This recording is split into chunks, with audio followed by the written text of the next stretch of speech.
दोस्तों, कभी कभी हम जो सुनते और समझते हैं वह पूरी तरह सत्य नहीं होता। आपने कई महापुरुषों की बातें सुनी होंगी, कई बुद्धिमानी पुरुषों और गुरुदेवों की बातें सुनी होंगी। उनका कहना यह होता है कि सांसारिक जीवन मोह और माया से भरा हुआ है। हमारे रिश्ते, हमारा धन, हमारी इच्छाएं, ये सब बस माया जाल है और जीवन का असली लक्ष्य तो मोक्ष है, मुक्ति है। हमें आध्यात्मिक जीवन की ओर बढ़ना चाहिए। जब भी आप उनकी बातें सुनते हैं तो आपके मन में एक प्रश्न उठता है और वह प्रश्न यह है, क्या हमारा सांसारिक जीवन जीना व्यर्थ है? क्या हमें केवल आध्यात्मिक जीवन जीना चाहिए? क्या हमें खुद की खोज करनी चाहिए? क्या हमें संसार के सुख का आनंद नहीं लेना चाहिए? जो लोग इस सांसारिक जीवन में फंसे हुए हैं, क्या उनका जीवन पूरी तरह से व्यर्थ है? किसी को अपने माता पिता के लिए धन कमाना है तो कोई अपने परिवार को सुखी देखना चाहता है, कोई अपने बच्चों की चिंता में दुखी है तो कोई अपने लिए कुछ करना चाहता है, नाम कमाना चाहता है, कोई अपनी प्रेमिका को खुश रखना चाहता है, कोई अपने प्रेमी को पाना चाहता है, कोई बड़ा आदमी बनना चाहता है तो कोई राज करना चाहता है, कोई साधारण जीवन जीना चाहता है। इसी प्रकार हम सभी के तरह तरह के सपने हैं, तरह तरह के विचार हैं। हम सभी को अपने जीवन में कुछ ना कुछ तो चाहिए ही, परंतु ये सभी बुद्ध पुरुष जब हमारे सामने आते हैं तो हमारे इन सपनों को तोड़ मरोड़ के रख देते हैं। जब कहते हैं कि सांसारिक जीवन व्यर्थ है और खुद को जानो, खुद को पहचानो, आध्यात्मिकता की राह पर चलो, तब उस वक्त हमारे मन में, हमारे मस्तिष्क में तरह तरह के विचार उत्पन्न होने लगते हैं। तब हमें यह समझ नहीं आता कि आखिर हम सांसारिक जीवन जिए या फिर आध्यात्मिक जीवन। आखिर हम क्या करें? आपके साथ भी कभी ना कभी ऐसा तो हुआ ही होगा। क्या आपके भी मन में ऐसे कोई प्रश्न हैं तो आप हमें कमेंट में जरूर बताइएगा। चलिए आगे बढ़ते हैं और इसके पीछे की वास्तविकता को जानते हैं, और इन सब के बीच हमें जीवन में संतुष्टि कैसे मिलेगी, हम पूरी तरह से खुश कैसे रह सकते हैं। क्या हमें सब कुछ छोड़कर एक बौद्ध भिक्षु की तरह सब कुछ त्याग कर आनंद मिलेगा? हमारे रिश्ते, पैसा कमाने की इच्छाएं, परिवार के साथ संबंध, हमारे दोस्त, क्या ये कुछ मायने नहीं रखते? दोस्तों, वास्तविकता तो यही है कि आप उन बुद्ध पुरुषों की बातों को अच्छी तरह से समझ ही नहीं पा रहे, क्योंकि वो कहना कुछ और चाहते हैं और आप उनकी बातों का मतलब कुछ और ही निकाल रहे हैं। आप उनकी बातों से कुछ और ही समझ रहे हैं। महात्मा बुद्ध खुद ही कहते थे कि उन्हें गरीबी पसंद नहीं है। वे यह कहते थे कि आपको सफलता प्राप्त करने के लिए आर्थिक रूप से सक्षम बनना आवश्यक है। इसका मतलब है कि जब तक आप गरीब हैं और आपके पास आर्थिक साधनों की सामग्री नहीं है, तब तक आप अपने आत्मा की खोज में आगे नहीं बढ़ सकते। और ठीक उसी के विपरीत संपन्नता और अमीर होना भी आपके आध्यात्मिक मार्ग की बाधा बन जाती है। कई महापुरुषों ने, कई बौद्ध पुरुषों ने अपनी बातें बहुत ही सीधी और सरल भाषा में कही है, लेकिन हम सभी उन बातों का अर्थ कुछ और ही निकाल बैठते हैं। हम सभी उनकी बातों को समझ नहीं पाते, क्योंकि उनकी बातें रोजमर्रा की जिंदगी से बिल्कुल अलग होती है। वे लोग कहना तो कुछ और चाहते हैं, लेकिन हम में से ज्यादातर लोग उनकी बातों का मतलब कुछ और ही निकाल लेते हैं और उसे अपने जीवन में उतार कर हम अपना पूरा जीवन पूरी तरह से बर्बाद कर लेते हैं। चलिए इसे कहानी के माध्यम से समझते हैं। एक बार की बात है, महात्मा बुद्ध नगर वासियों को उपदेश दे रहे थे। महात्मा बुद्ध कह रहे थे कि संसार के माया जाल में मत फंसो, संसार से ऊपर उठो। संसार से ऊपर उठकर ही तुम संसार को जी सकते हो। संसार में जो फंस गया, जिसने अपनी बुद्धि का इस्तेमाल नहीं किया, वो व्यक्ति जो समय पर अच्छे कर्म नहीं करता और बुरे कामों में जुट जाता है, वह आने वाले समय में बड़े दुखों का सामना कर सकता है, क्योंकि उसके बुरे कर्म ही उसके दुखों का कारण बनेंगे। इसलिए आप सभी इस संसार की मोह माया अर्थात इच्छा, लालच, क्रोध इत्यादि को ध्यानपूर्वक देखते हुए अपने कर्म करें।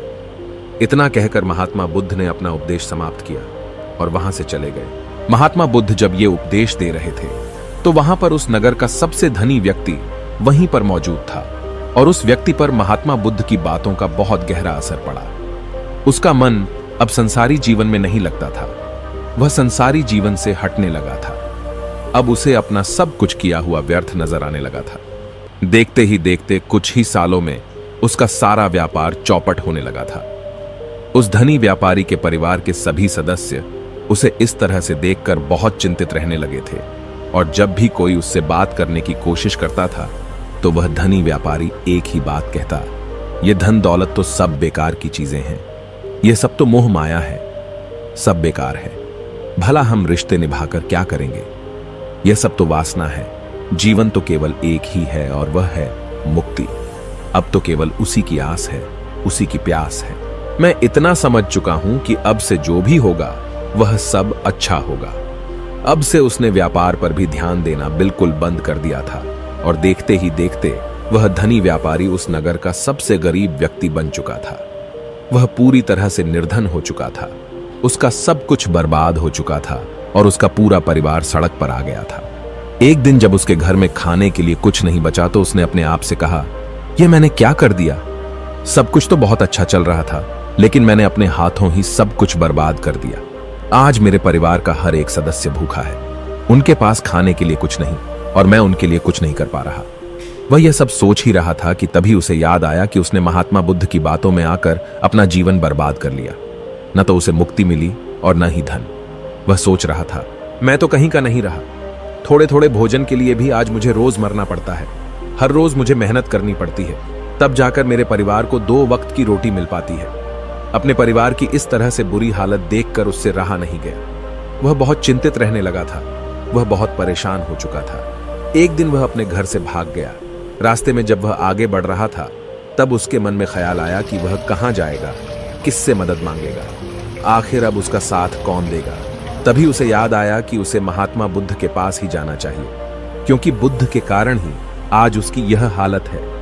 उसके हालात के जिम्मेदार तो वही है। मैं तो सीधा सीधा अपने मार्ग पर जा रहा था, लगातार अपने व्यापार में उन्नति कर रहा था। लेकिन जब से मैंने उनकी बातें सुनी तब से मेरा मन विचलित हो गया।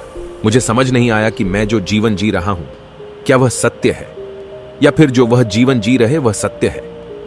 उनकी चिकनी चुपड़ी बातों में आकर मैंने अपना सब कुछ बर्बाद कर दिया। मेरे हालात के जिम्मेदार तो वही हैं। मैं बुद्ध के पास पहुंचा और क्रोध में आकर महात्मा बुद्ध से कहता है, हे बुद्ध, आपको कोई ज्ञान नहीं, न ही आपने सत्य की प्राप्ति की है। आप तो केवल भोले भाले लोगों को फंसाना जानते हैं। अपनी चिकनी छुपड़ी बातों में उन्हें बहलाना जानते हैं। आप लोगों के सीधे पर का फायदा उठाकर अपनी प्रसिद्धि और अपनी प्रशंसा करवाते हैं। आप हमें ऐसे सपने दिखाते हैं जो कभी पूरे नहीं हो सकते। मैं भी ऐसा ही एक सीधा साधा व्यक्ति था और मैं उस नगर का सबसे बड़ा धनी व्यक्ति था। आपसे मिलने से पहले सब कुछ ठीक चल रहा था। मेरे पास धन की कोई कमी नहीं थी, सारे ऐशो आराम थे, सारी सुख सुविधाएं थीं। लेकिन जब से मैंने आपका उपदेश सुना, मैं आपसे इतना प्रभावित हो गया कि मैंने आपकी बातों को ही मानना शुरू कर दिया और वो सारी चीजें छोड़ दी जो मुझे संसारी जीवन से जोड़ती थीं। अर्थात संसार की सारी मोहमाया मैंने त्याग दी और आज देखिए आपकी वजह से मेरा पूरा परिवार भिखारी बन चुका है। वह छोटी सी कुटिया में रहता है। यहां तक कि रोज के खाने के लिए भी हमें तिल तिल मरना पड़ता है।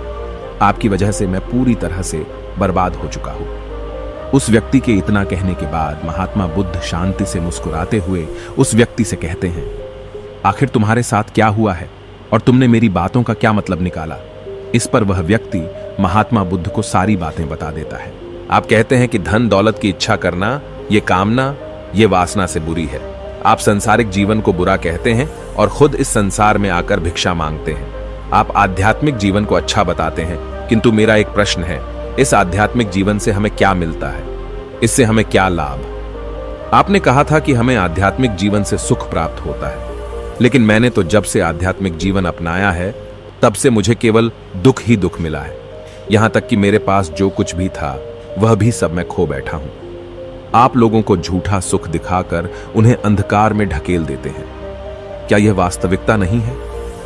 इस पर महात्मा बुद्ध मुस्कुराते हुए उस व्यक्ति से कहते हैं, बेटा, तुम बहुत दूर से आए हो, अभी तुम विश्राम कर। रात को आकर मैं तुम्हें तुम्हारे सभी प्रश्नों का जवाब दे दूंगा। पहले तो उस व्यक्ति ने इनकार किया, लेकिन महात्मा बुद्ध के आग्रह पर वह व्यक्ति महात्मा बुद्ध की बात मान गया और आश्रम में जाकर विश्राम करने लगा।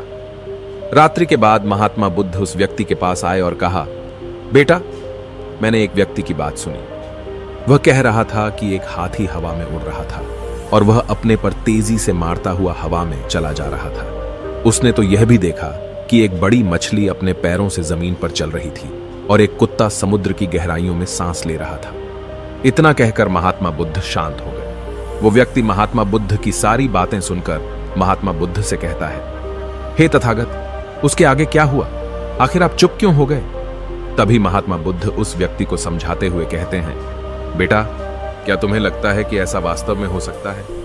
इस पर व्यक्ति जवाब देते हुए कहता है, बुद्ध, अगर आप कह रहे हैं तो यह अवश्य ही सच होगा, क्योंकि आप इतने बड़े ज्ञानी हैं। आपने सत्य की प्राप्ति की है, तो आपके मुख से निकला हुआ हर एक शब्द तो सत्य ही होगा।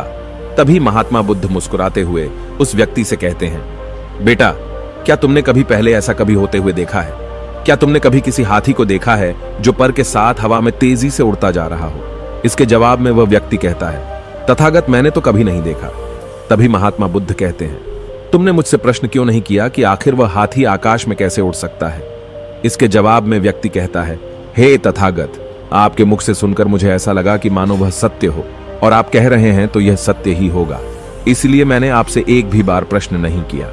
तभी महात्मा बुद्ध उस व्यक्ति को समझाते हुए कहते थे, कभी किसी की बातों पर मत जाना, बल्कि खुद विचार करो।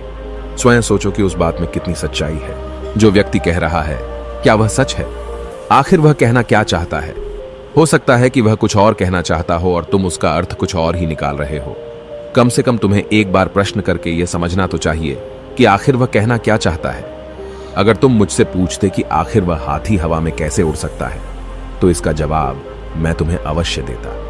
मैं तुम्हें ऐसा बताता कि एक छोटा सा बच्चा अपने खिलौनों के साथ खेल रहा है।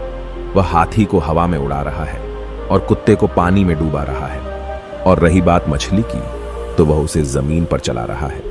क्या ऐसा संभव नहीं हो सकता? इसके जवाब में व्यक्ति कहता है, हाँ, बिल्कुल ऐसा हो सकता है कि महात्मा बुद्ध उस व्यक्ति को कहते हैं।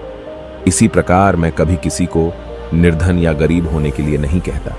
निर्धनता या गरीबी तुम्हारे विकास में बाधक बन जाती है, जिससे तुम और कुछ नहीं सोच पाते, न ही कुछ समझ पाते हो।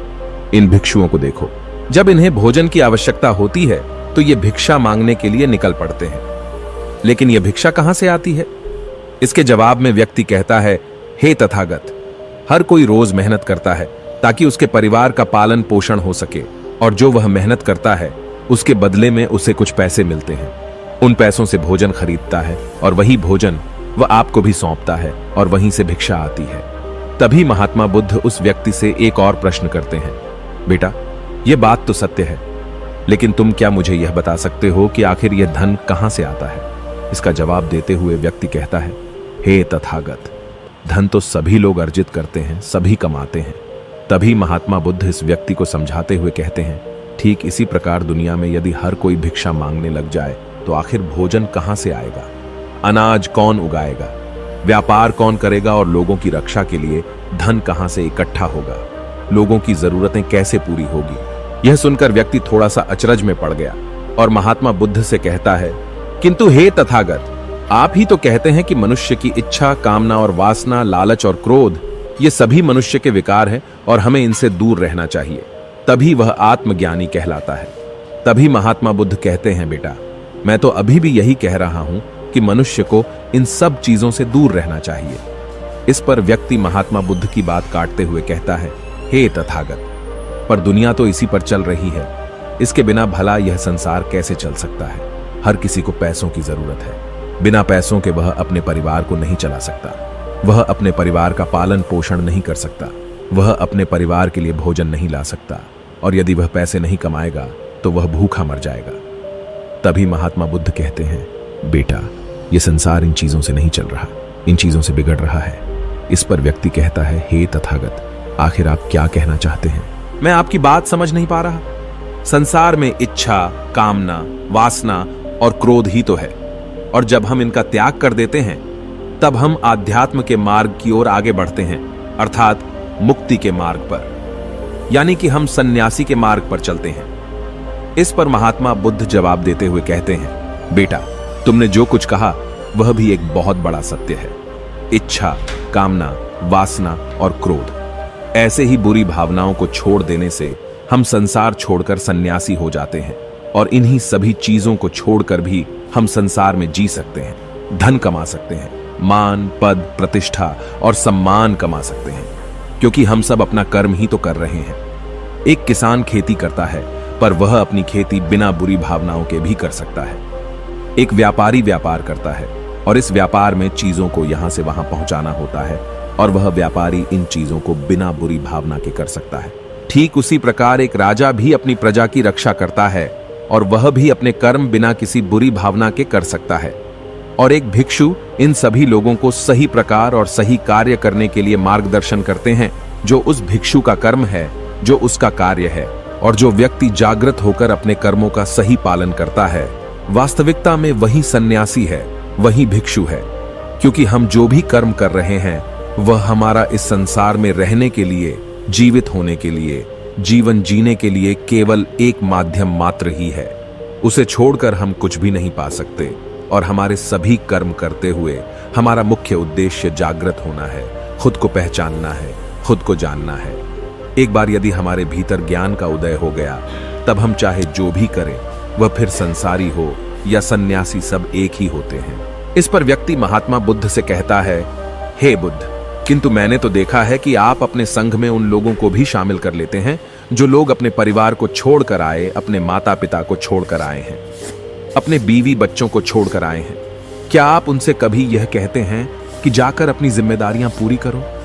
जाओ, अपनी जिम्मेदारियां संभालो और धन कमाओ और वहीं पर रहकर तुम आत्मज्ञान प्राप्त करो। उस व्यक्ति के प्रश्न का जवाब देते हुए महात्मा बुद्ध कहते हैं, भक्ति, क्या तुम शांति को हवा में उड़ा सकते हो? इसके जवाब में वह व्यक्ति कहता है, नहीं, मैं नहीं उड़ा सकता। तभी महात्मा बुद्ध कहते हैं, केवल एक बच्चा ही हाथी को हवा में उड़ा सकता है। ठीक उसी प्रकार जिस व्यक्ति को जो बनना है वह तो वह बनकर ही रहेगा। जैसे किसी व्यक्ति को राजा बनना है तो वह राजा बनेगा, किसी व्यक्ति को व्यापारी बनना है तो वह व्यापारी बनेगा। ठीक इसी प्रकार यदि किसी व्यक्ति को आत्मज्ञान की प्राप्ति करनी है तो उसे सब कुछ तो त्यागना ही होगा।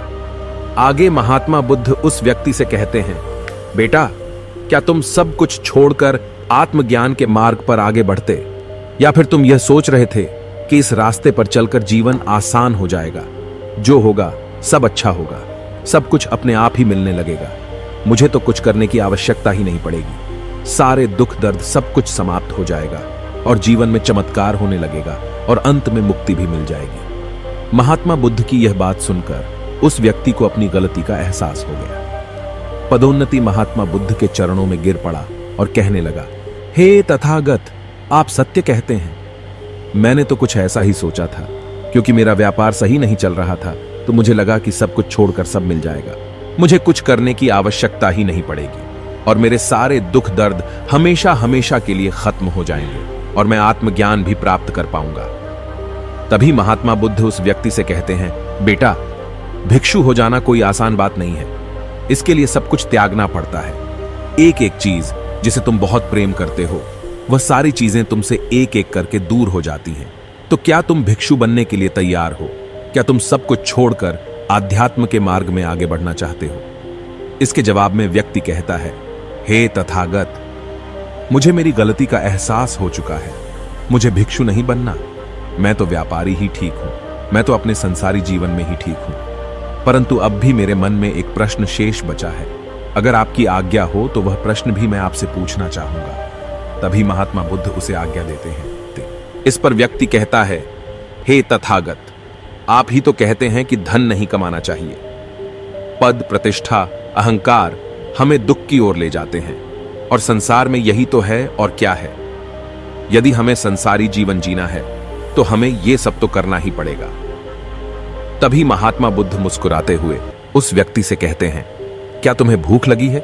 इस पर व्यक्ति कहता है, हां तथागत, मुझे बहुत भूख लगी है। तभी महात्मा बुद्ध उस व्यक्ति को भोजन करवाते हैं। उसे भरपेट भोजन खिलाने के बाद महात्मा बुद्ध उस व्यक्ति से कहते हैं, लो और खाओ, ये सब तुम्हारे लिए ही है। इसके जवाब में वह व्यक्ति कहता है, तथागत, मैं पहले ही बहुत ज्यादा खा चुका हूं, अब मुझसे और नहीं खाया जाएगा, मेरे पेट में अब थोड़ी भी जगह नहीं रह गई है। यदि मैंने और अधिक खाया तो मेरा पेट दर्द करने लग जाएगा और फिर मुझे तरह तरह की परेशानियां होने लगेंगी, मैं परेशान हो जाऊंगा।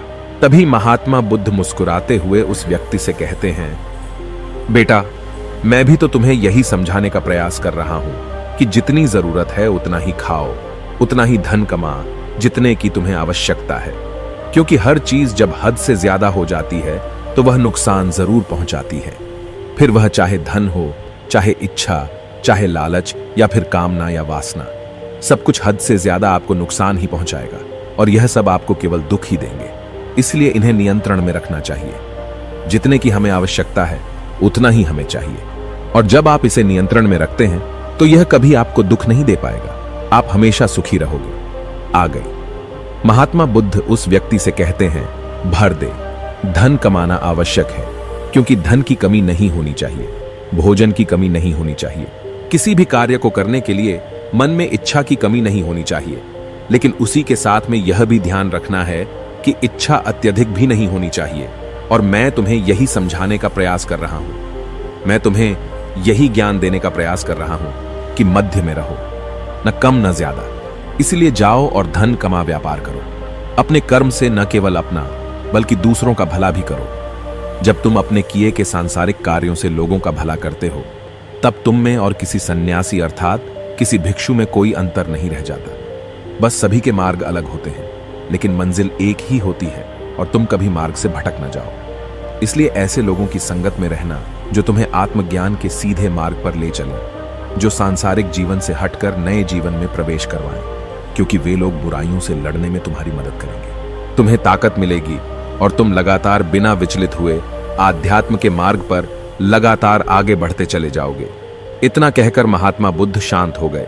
वह व्यक्ति महात्मा बुद्ध को प्रणाम करके कहता है, हे तथागत, आपकी शिक्षाएं तो बिल्कुल अलग हैं। आप जो कहते हैं उसके पीछे का अर्थ कुछ अलग ही होता है, बहुत सीधा और सरल, लेकिन हम उसे समझ नहीं पाते।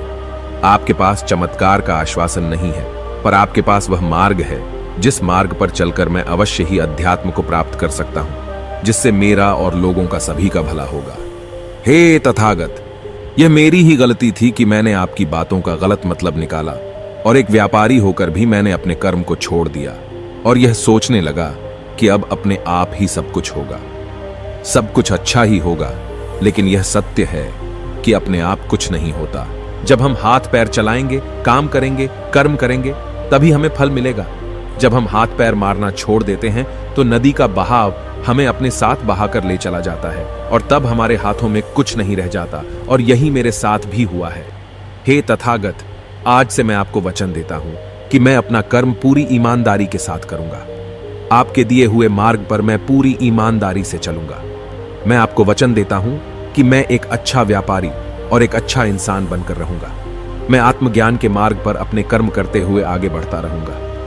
इतना कहकर वो व्यक्ति महात्मा बुद्ध को प्रणाम करके वहां से लौट गया। दोस्तों, हमारे साथ भी कुछ ऐसा ही होता है। जब हम किसी सिद्ध पुरुष की बातें सुनते हैं तो हमें लगता है कि संसारी जीवन व्यर्थ है, और हमने जो कुछ भी आज तक कमाया है, जो कुछ भी आज तक कर्म किए हैं, वो सब व्यर्थ है। दुनियादारी की सारी बातें बेकार हैं।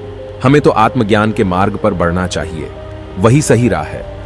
लेकिन हम कभी अपने भीतर नहीं देख पाते कि हमें आत्मज्ञान की कोई जरूरत नहीं है, क्योंकि आज हमारा वक्त बुरा चल रहा है और हमें कोई रास्ता नजर नहीं आ रहा। तब हमें आत्मज्ञान नजर आ रहा है, और जब कल हमारा वक्त अच्छा होगा, हमारे जीवन में सुख होगा, तो आत्मज्ञान कहां पर होगा यह हमें ज्ञात नहीं। इसीलिए जो आत्मज्ञान के मार्ग पर चलते हैं उन्हें सुख और दुख से कोई फर्क नहीं पड़ता, उन्हें अपने व्यवसाय से भी फर्क नहीं पड़ता, उन्हें जीवन की झंझटों से भी फर्क नहीं पड़ता। वह तो बस आत्मज्ञान के इस मार्ग पर खुशी खुशी चलते रहते हैं और अपनी मंजिल तक पहुंच ही जाते हैं। दोस्तों, आज के इस वीडियो से आपने क्या सीखा वह मुझे आप कमेंट में जरूर बताइए। इसी के साथ में उम्मीद है कि आपको आज की वीडियो भी जरूर पसंद आई होगी। इस वीडियो को लाइक और अपने दोस्तों के साथ शेयर जरूर कीजिएगा, और साथ ही चैनल को सब्सक्राइब और घंटी बटन को भी दबा दीजिएगा। चलिए फिर मिलते हैं एक और वीडियो में। तब तक के लिए अपना ख्याल रखें। धन्यवाद। नमो बुद्धाय।